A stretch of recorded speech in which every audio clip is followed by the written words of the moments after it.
Karibu sana wapenzi wa michezo.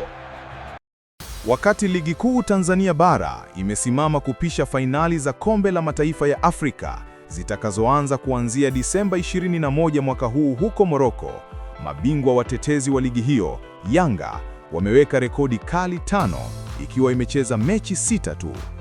Yanga inaongozwa kwa kufunga mabao mengi mpaka sasa, kushinda michezo mingi mfululizo, ndiyo timu pekee imepata penalti nyingi, imeshinda mechi nyingi nyumbani na kuruhusu mabao machache.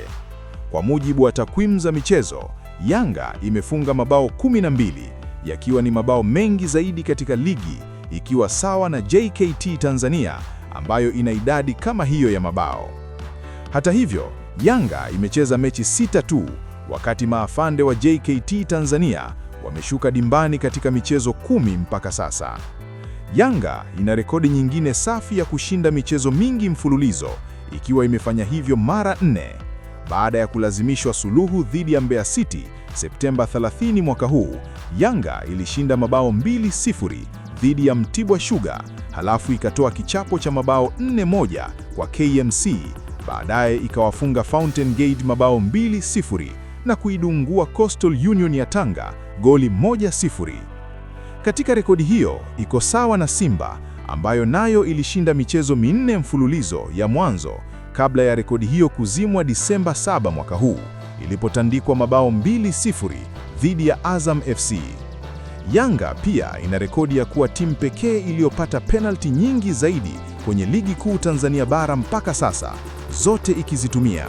Imepata penalti 2 kati ya 8 zilizotolewa na waamuzi kwenye Ligi Kuu, na zote ikiziweka kwenye kamba. Ilipata penalti yake ya kwanza Novemba 9 mwaka huu kwenye uwanja wa KMC Complex, Dar es Salaam, ilipocheza dhidi ya wenyeji KMC, mfungaji akiwa ni striker raia wa Jamhuri ya Kidemokrasia ya Kongo, DR Congo, Andy Boyeli, vigogo hao wakishinda mabao 4-1. Yanga ilipata penalti nyingine Disemba 4 mwaka huu kwenye uwanja wa KMC Complex ilipowakaribisha Fountain Gate, ikafungwa na Prince Dube, Yanga ikishinda mabao 2-0.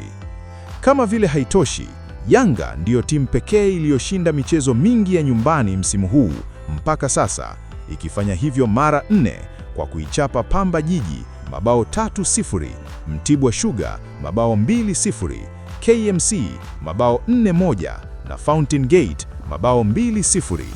Mabingwa hao watetezi ndiyo timu pekee iliyoruhusu mabao machache katika viangivi zake, ikiruhusu bao 1-0 tu.